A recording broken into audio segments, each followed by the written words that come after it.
এপিচিচিৰ সভাপতি পদ গৌৰৱ গগৈ লাভ কৰাৰ পাছতেই ৰাজ্যজুৰি ব্যাপক প্ৰতিক্ৰিয়া। সৰব হৈ পৰিছে দল সংগঠন। ইয়াৰ বিপৰীতে কেন্দ্ৰীয় নেতৃত্বক আদৰণি ভূপেন বৰাৰ।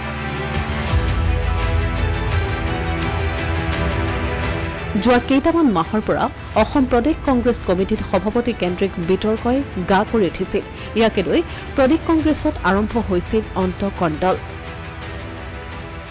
কংগ্ৰেছৰ লবিকেন্দ্ৰিক ৰাজনীতিৰ একাংশই ভূপেন বৰাৰ পক্ষ লোৱাৰ বিপৰীতে আন একাংশ আছিল গৌৰৱ গগৈ পক্ষত। অসম প্ৰদেশ কংগ্ৰেছৰ সভাপতি কেতিয়া সলনি হ'ব সেই বিষয়ে জল্পনা কল্পনা চলি থকাৰ মাজতেই সোমবাৰে প্ৰদেশ কংগ্ৰেছৰ নতুন সভাপতিৰ নাম ঘোষণা কৰা হ'ল। ভূপেন বৰাক আঁতৰাই পত্নীৰ পাকিস্তান লিংকক লৈ চলি থকা বিতৰ্কৰ মাজতেই এআইচিচিয়ে অসম প্ৰদেশ কংগ্ৰেছ কমিটিৰ সভাপতি হিচাপে নিযুক্তি প্ৰদান কৰে সাংসদ গৌৰৱ গগৈ। 5 বছৰৰ বাবে ভূপেন বৰাক প্ৰদেশ কংগ্ৰেছৰ দায়িত্ব দিয়া হৈছিল যদিও কাৰ্যকাল শেষ নোহোৱাৰ পূৰ্বেই পদৰ পৰা অব্যাহতি দিয়া হয়। কিন্তু কেন্দ্ৰীয় নেতৃত্বৰ এই সিদ্ধান্তক আদৰণি জনাইছে ভূপেন বৰাই। গৌৰৱ গগৈ ডাঙৰীয়া ইতিমধ্যে 3বাৰ লোকসভা সাংসদ হিচাপে নিৰ্বাচিত হৈছে আৰু সংসদত ভূমিকা শত্ৰু মিত্ৰ সকলোৱে প্ৰশংসা কৰে আৰু অভিজ্ঞতাও যথেষ্ট হৈছে, দেখিছে ঠেকিছে। গতিকে মই ভাবোঁ যে তেখেত সফল হ'ব আৰু সফলতা অকল কেন্দ্ৰীয় নেতৃত্বই নহয়, আমি সকলোৱে কামনা কৰিছোঁ। চাওক, এই ইছ্যুটো সম্পৰ্কত আমাৰ দলৰ জ্যেষ্ঠ নেতা প্ৰদেশ কংগ্ৰেছৰ প্ৰাক্তন সভাপতি ৰিপুণ বৰা ডাঙৰীয়াই আমাৰ যিটো দলীয় স্থিতি সেইটো অতি সুন্দৰভাৱে আপোনালোকৰ সন্মুখত ব্যাখ্যা কৰিছে। গতিকে এইটো মই তেওঁৰ ষ্টেণ্ডটোৱে আমাৰ চবৰে ষ্টেণ্ড, সেইটো অফিচিয়েল ষ্টেণ্ড, সেইটোত মই আৰু ক'বলগীয়া আছে বুলি নাভাবোঁ। গৌৰৱ গগৈ ডাঙৰীয়া ইতিমধ্যে 3বাৰ লোকসভা সাংসদ হিচাপে নিৰ্বাচিত হৈছে আৰু সংসদত ভূমিকা শত্ৰু মিত্ৰ সকলোৱে প্ৰশংসা কৰে আৰু অভিজ্ঞতাও যথেষ্ট হৈছে, দেখিছে ঠেকিছে। গতিকে মই ভাবোঁ যে তেখেত সফল হ'ব আৰু সফলতা অকল কেন্দ্ৰীয় নেতৃত্বই নহয়, আমি সকলোৱে কামনা কৰিছোঁ। চাওক, এই ইছ্যুটো সম্পৰ্কত আমাৰ দলৰ জ্যেষ্ঠ নেতা প্ৰদেশ কংগ্ৰেছৰ প্ৰাক্তন সভাপতি ৰিপুণ বৰা ডাঙৰীয়াই আমাৰ যিটো দলীয় স্থিতি সেইটো অতি সুন্দৰভাৱে আপোনালোকৰ সন্মুখত ব্যাখ্যা কৰিছে। গতিকে এইটো মই তেওঁৰ ষ্টেণ্ডটোৱে আমাৰ চবৰে ষ্টেণ্ড, সেইটো অফিচিয়েল ষ্টেণ্ড। ইফালে সভাপতি পদ লাভ কৰাৰ পাছতেই গৌৰৱ গগৈক শুভেচ্ছা জনাইছে শিৱসাগৰৰ বিধায়ক অখিল গগৈ। 2026ৰ নিৰ্বাচনত বিজেপিক একেলগে পৰাভূত কৰাৰ পোষকতা অখিল গগৈৰ। গৌৰৱ গগৈক আমি ৰাইজৰ দলৰ সভাপতি হিচাপে আৰু শিৱসাগৰ সমষ্টিৰ বিধায়ক হিচাপে অফুৰন্ত শুভেচ্ছা জ্ঞাপন কৰিছোঁ।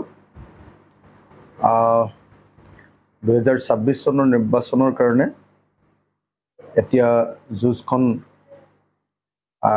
বিজেপিৰ কাৰণে আৰু বেছি কঠিন হ'ব, আমাৰ বিৰোধী পক্ষৰ কাৰণে আৰু বেছি মজবুত হ'ব। গতিকে গৌৰৱ গগৈৰ নিযুক্তিক আমি এই মুহূৰ্তত ৰাইজৰ দলে আদৰণি জনাইছোঁ। ৰাইজৰ দলে গৌৰৱ গগৈৰ নিযুক্তিক স্বাগতম জনাইছোঁ আৰু আশা কৰিছোঁ যে 2026ত আমি সকলোৱে মিলি বিজেপি দলক পৰাভূত কৰিব পাৰিম আৰু গৌৰৱ গগৈৰ নিযুক্তিয়ে আমাৰ বিৰোধী ঐক্যমঞ্চক শক্তিশালী কৰিব বুলি আশা প্ৰকাশ কৰিছোঁ। ঐক্যবদ্ধভাৱে আমি 26ত যুঁজ দিব পাৰিম বুলি আশা প্ৰকাশ কৰিছোঁ। সদায় দি আছোঁ মই সদায় প্ৰতিক্ৰিয়া দি আছোঁ যে যদি সঁচাকৈ কিবা লিগেল ইছ্যু আছে একশ্যন লওঁ, কিন্তু আকৌ এনেই অদৰকাৰীভাৱে এই পাকিস্তান চিঞৰি থাকি বাংলাদেশ চিঞৰি থাকি এনেই হুলস্থুল কৰি থাকি লাভ নাই। যদি কিবা লিগেল ইছ্যু আছে একশ্যন লওক, হয় নহয়? মুখ্যমন্ত্ৰী আছে, প্ৰধানমন্ত্ৰী আছে, গৃহ বিভাগ আছে, ভাৰতত অসমত দুইটাতে আছে, পুলিচ আছে, ইমান এজেঞ্চিবিলাক আছে, এনকুৱাৰী কৰি একশ্যন লওক। এনে আমাৰ সন্মুখত পাকিস্তানী গাই থাকিলে কিটো হ'ব? এইটোতো আমি আকৌ সেই বাংলাদেশী ইছ্যুৰ নিচিনাকৈ এটা ইছ্যু বুলিয়ে ভাবিম, ৰাজনৈতিক ইছ্যু বুলিয়ে ভাবিম। যদি কিবা ছাবষ্টেঞ্চ আছে তেতিয়াহ'লে চৰকাৰে একশ্যন লওক, যদি কোনো ছাবষ্টেঞ্চ নাই তেতিয়াহ'লে এনে আমাৰ সন্মুখত গাই থাকিলে একো লাভ নাই। জানো এইটো আপুনি হিমন্ত বিশ্ব শৰ্মাক সুধিব লাগিব ভয় খাইছেনে নাই। মই হিমন্ত বিশ্ব শৰ্মাৰ কথা এতিয়া কেনেকৈ গম পাম, কিন্তু এটা কথা খাটাং যে গৌৰৱ গগৈ যদি এতিয়া ঐক্যবদ্ধভাৱে যুঁজখন কৰাৰ কথা কয় তেতিয়াহ'লে 26ত আমি হিমন্ত বিশ্ব শৰ্মা চৰকাৰখনক সলাব পাৰিম। কিন্তু কংগ্ৰেছৰ শিবিৰত গৌৰৱ গগৈক লৈ উদযাপন চলি থকাৰ মাজতে গৌৰৱ গগৈৰ বিৰুদ্ধে সৰব হৈ পৰিছে অসমীয়া যুৱ মঞ্চ গৌৰৱ গগৈৰ পাকিস্তান লিংকৰ অভিযোগ থকাৰ পাছতো প্ৰদেশ কংগ্ৰেছৰ সভাপতি পদ কেনেদৰে লাভ কৰিলে সেই সন্দৰ্ভত প্ৰশ্ন উত্থাপন অসমীয়া যুৱ মঞ্চৰ বিনা দুখত 26 জনকে নিৰীহ লোকক মাৰি দিলে আৰু সেইখন ৰাজ্যত গৈ পেলাই এখন দেশত গৈ পেলাই চাকৰি কৰিব এইটো সহ্য কৰা নহ'ব স্পষ্ট কথা এইটো সহ্য কৰা নহ'ব গৌৰৱ গগৈক আমি কৈ দিবলৈ বিচাৰিছোঁ তুমি স্থিতি স্পষ্ট কৰা অন্যথা কিন্তু অসমীয়া যুৱ মঞ্চৰ সন্মুখীন হ'বলৈ তুমি সাজু হৈ থাকা তোমাৰ বিৰুদ্ধে যাবলৈ কিন্তু আমি বাধ্য হৈ যাম কংগ্ৰেছৰ বিৰুদ্ধে কিন্তু আমি যাবলৈ বাধ্য হৈ যাম যদি স্থিতি অতিকে স্পষ্ট নকৰে